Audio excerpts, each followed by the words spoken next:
Bhagwad Gita, chapter 6, sloka 19. Akriti, we will do chanting.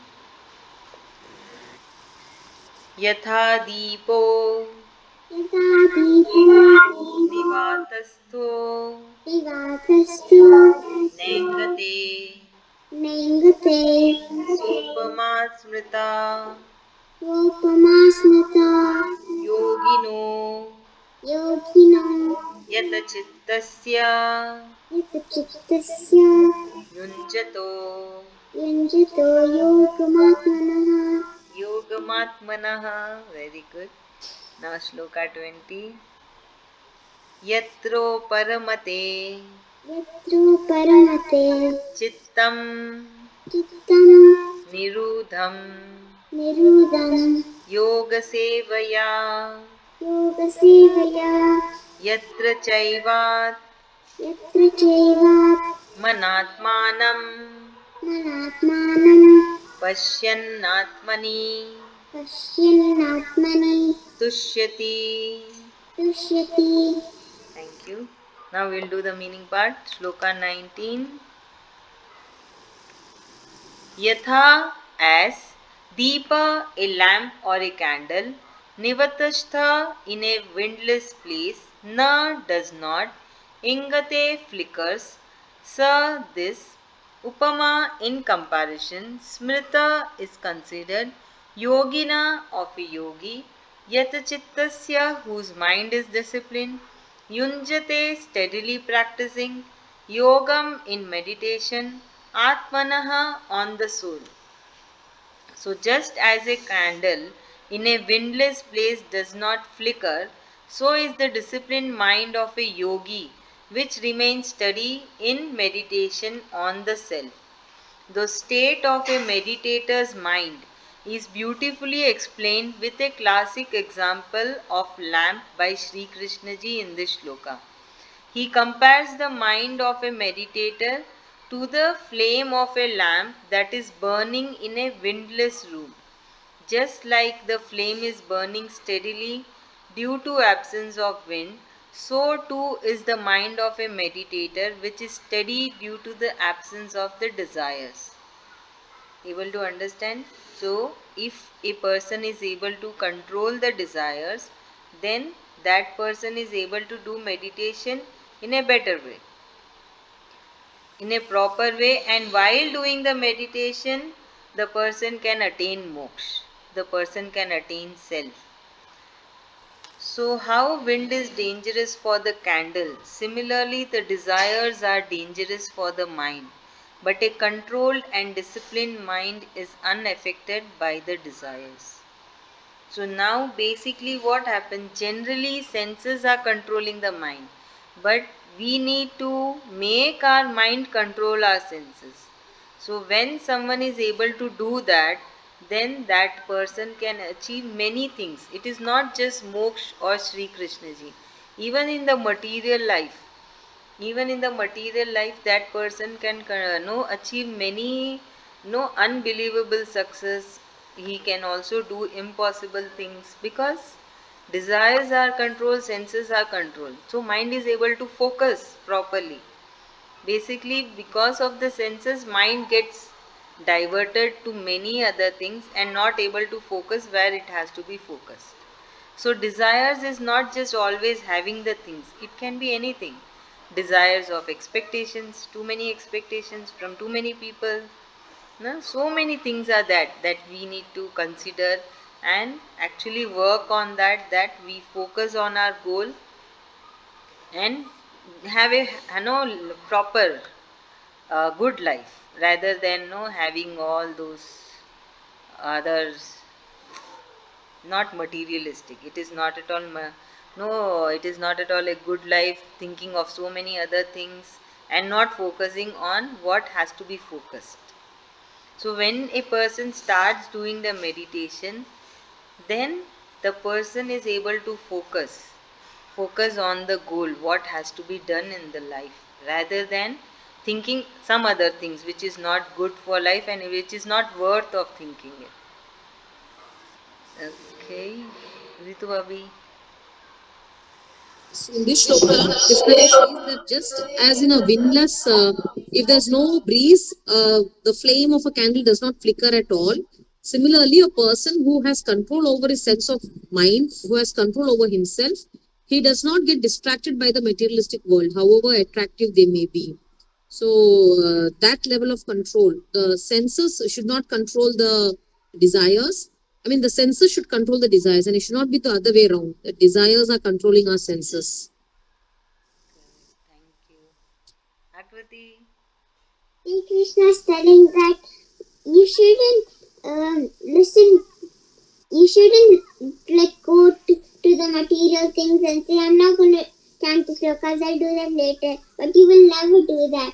You should not get attached by the material things and not get attached by the desires.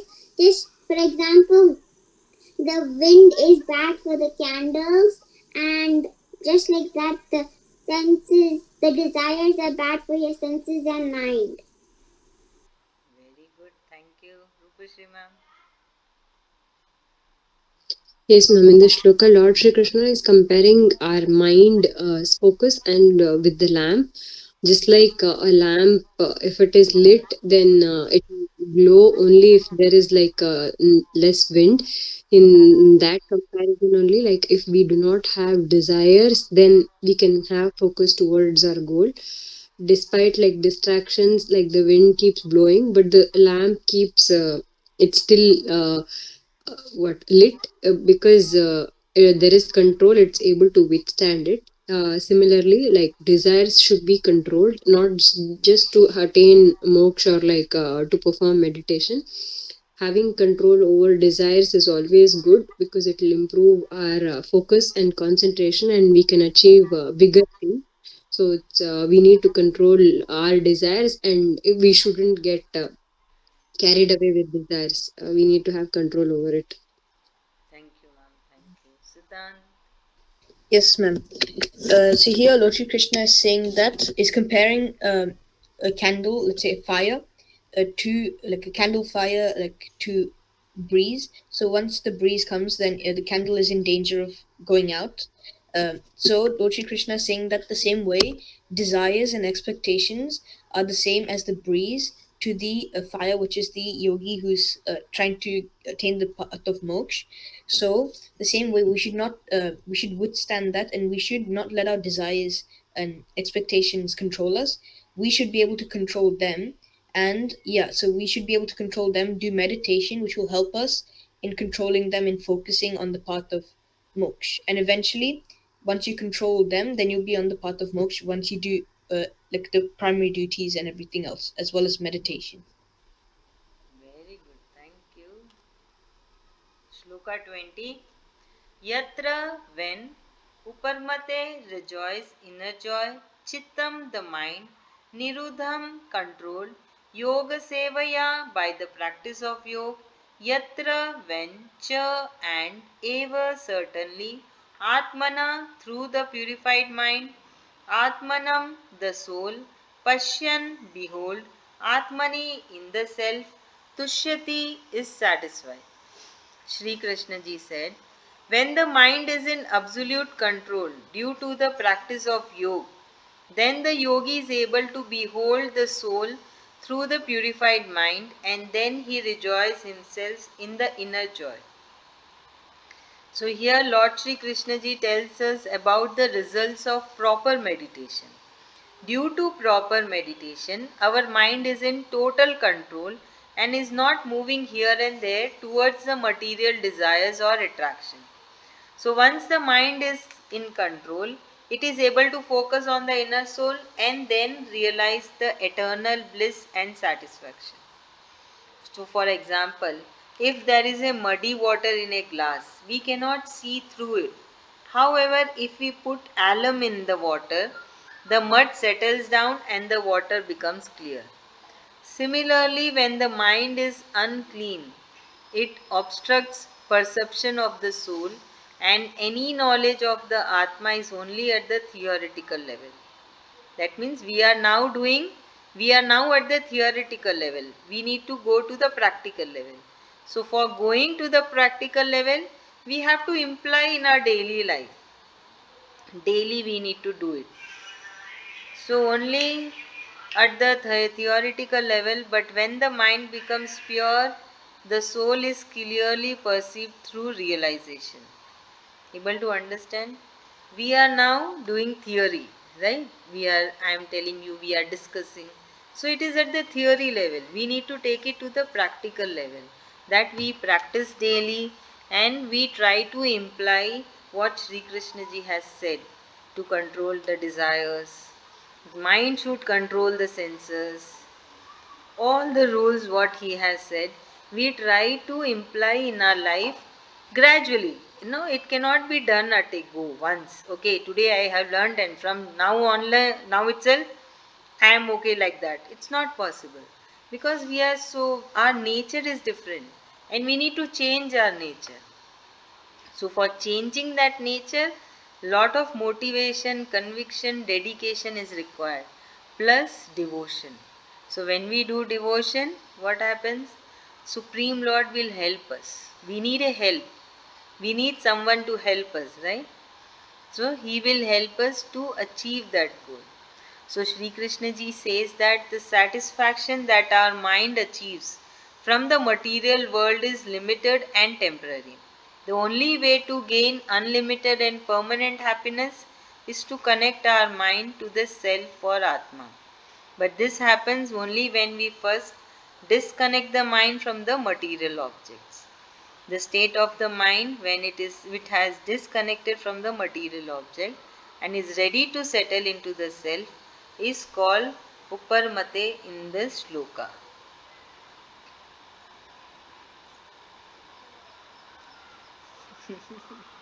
Again, listen to your friends. Siddhant. Yes, ma'am. So here Lord Shri Krishna is comparing, this time is comparing muddy water. So he's saying that this could be the mind for some people, as it's clouded by material desires and expectations. We should not allow that to like cloud our mind, and we should clear it by doing some of the things that Lord Shri Krishna has taught us, like meditation, focusing in between your eyebrows or the tip of your nose. So doing all these things helps like clearing the mind, and that once you like, for example, material happiness is only temporary and short. It's only for now. But once you're on the path of attaining the moksha and actually have attained the moksha and have connected your to your mind and soul, and then liberated it, then you'll have internal happiness, peace. Yeah, so he's saying that we should not let our mind fog us, and that we should focus on the end goal, which is attaining the moksha. We should work towards it. Thank you so much. Rupashri ma'am. Can I go next? Shreya was distracting here, sorry. No problem. Ritu Bhabi. Yeah, so in this shloka, Krishna ji says that such a person who has trained his mind to be in control, he will always be satisfied and calm. He will not be affected by external desires or material things. Thank you. Akriti. Why? It is so simple. I understood a little bit. Acha, tell me that. If you do meditation, you will get moksha and your desires will disappear and you will be on the path of attaining moksha and you won't have any doubts. You will go, your soul will go to Sri Krishna. Very good. So now in this shloka, what Sri Krishna ji is saying, mind, when the mind. So this is the last stage of learning of meditation.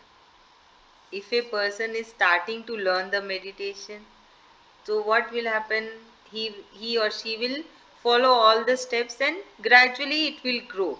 So when the person has attained what he or she has attained, control over the desires, control over the senses, able to sit in a place and do meditation for hours, then what is happening? Then that person is able to rejoice himself in the inner joy. That means that person is happy without any reason. That person is happy in doing meditation. While doing meditation, that person is enjoying the eternal peace, the inner joy that is from inside. It is the result. What is the result of doing a proper meditation? Able to understand? Pushri ma'am. Yes, ma'am. In this sloka, Lord Shri Krishna is telling that if we perform meditation, we'll uh, get more closer to the inner soul. We'll realize the inner soul, and that is like the true happiness. Materialistic happiness is like temporary happiness, but the actual happiness is through achieving moksha. So while doing meditation we'll realize that, and the example given is like the muddy water. If we see it not clear, but if we put alum in that, the water becomes clear, the mud settles down. So likewise the mind is like wavering always, and we are given this life. So if we include meditation, then we can focus our mind and it will get focused, and with concentration we can achieve things, and eventually if we perform to more extent, then yeah, we'll achieve moksha as well. Thank you, ma'am. Thank you so much.